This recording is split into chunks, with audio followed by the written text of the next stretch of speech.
Hello everybody and welcome back to my channel. If you're new here, hi, my name's Elizabeth, and today we're going to be talking about what you need to know before you get your first ukulele. I did a pretty similar video to this about what you need to know before you get your first guitar, and if you want, you can check that out right up here. But let's just jump right into it. Sizing. Finding the perfect size for you really comes down to personal preference. There are a few different options that we have though. There are 4 standard sizes when it comes to the ukulele. The soprano ukulele. At only 21 inches, the soprano ukulele is the smallest amongst the 4 sizes. This is a size that most people think of when they think of the ukulele. It's the classic image. Sopranos have 12 to 15 frets and have the smallest body. It has that classical ukulele sound, and because of its small size, it's one of the favorites for people who love to travel. It's very portable and ideal for kids and players who have small hands. Up next, concert ukuleles. At 23 inches, the concert ukulele typically has 15 to 20 frets.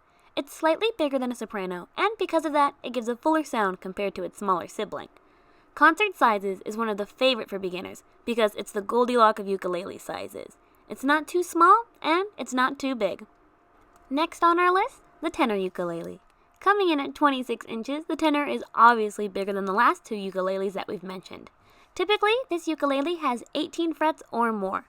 Due to its larger body, you'll get a fuller sound, and more frets means more space to play. Most professional ukulele players use a concert-sized ukulele because it allows for more room to play around on the fretboard. My personal ukulele is actually also a tenor-sized. And last but not least, we have the baritone. Coming in at 30 inches, the baritone is a good crossover for guitar players. It is the largest ukulele size among the 4. It also has a different way of tuning than the other sizes. The size doesn't allow for the traditional G, C, E, A tuning. Instead, it's tuned D, G, B, E, which are the same as the top 4 strings of a guitar. Next we have strings. So just like with the size of our ukulele, there are 4 different string sizes as well. So when you purchase them, you want to make sure that you have the correct size for your ukulele. Now, what are strings made out of? Well, first, a little history. Back around 1879, when the ukulele was first invented, all string instruments used gut, which was a material derived from sheep intestines. Then, suddenly around 1940, the entire string-making industry switched to nylon, not long after it was first invented. The main reasons being, compared to gut, nylon was cheaper, produced a more consistent product, and sounded great, although not quite the same. While some players still prefer gut for its sound, the availability of gut strings plummeted once nylon became the new standard. In recent decades, fluorocarbon, originally invented as a fishing line, has become the new option for many of today's players. Compared to regular nylon, many people say that it's louder, brighter, and less sensitive to temperature changes. But no surprise, it's also more expensive than nylon. And last but not least, we come to spending. Most ukuleles fall into one of these 4 categories. Now, not all ukuleles fit perfectly into these categories, and there's no rule about pricing ukuleles and their qualities. This is more of a guideline. Our first category is toy. For under $35, you'll find a range of toy-grade ukuleles. These instruments are often made out of plastic or extremely cheap laminated wood. Ukuleles in this price range are almost always very poorly built. While some can function sort of as an actual instrument, many are nearly unplayable right out of the box. People often buy these as a way to test the waters before investing in a nicer instrument, and I understand this logic, but it's important to keep in mind that starting out on a low-quality instrument can be frustrating and discouraging. It's almost always worth spending a little more to get a better first instrument. Up next, our beginner price range. For many people, this price range is the sweet spot, between $50 to $150. Most ukuleles in the beginner category offer an ideal combination of affordability and quality. This makes them a natural choice for new players, but many intermediate and advanced players are also perfectly happy with these ukes.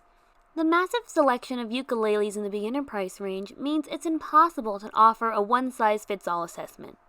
On the more affordable side of the spectrum, you'll find an assortment of simple, high-quality ukuleles that make great starter instruments. As you move up in price, you'll see ukuleles with features like exotic tone woods, fancy inlays, and electronics. These options don't normally improve the sound or playability of the ukulele and are often just cosmetic.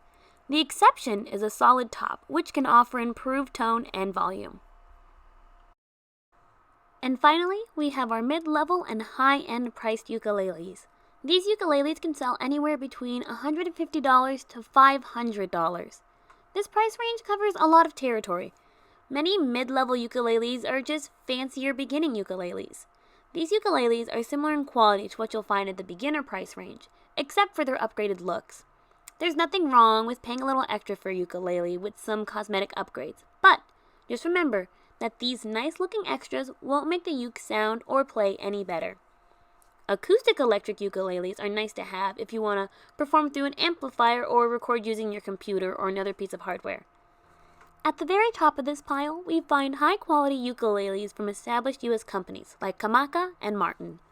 Factors like wood grade, body size, finish, and ornamentation can dramatically increase the price. Martin's line of solid kawa ukes range from around $500 for their basic C1K and T1K and go nearly up to $2,000. Hawaiian-made Kamaka ukes start around $900 for their most basic soprano ukulele and only go up from there. My advice is to buy the best ukulele you can comfortably afford. I know it's tempting to try to save a few bucks on your first ukulele, but this often is counterproductive. Cheap ukuleles are typically so bad that they aren't even fun to play. And if your ukulele isn't fun to play, sticking with the instrument is going to be a lot harder. And that's all that I have for you today. If you enjoyed this video, remember to like, share, comment, and subscribe. If you or someone you know wants to learn how to play guitar or ukulele, go to my website and book your first lesson today. You could follow me on Facebook and Instagram at Lessons by Elizabeth. Links in the description box down below. And hey, I post every single Friday, so I'll see you next week. Bye!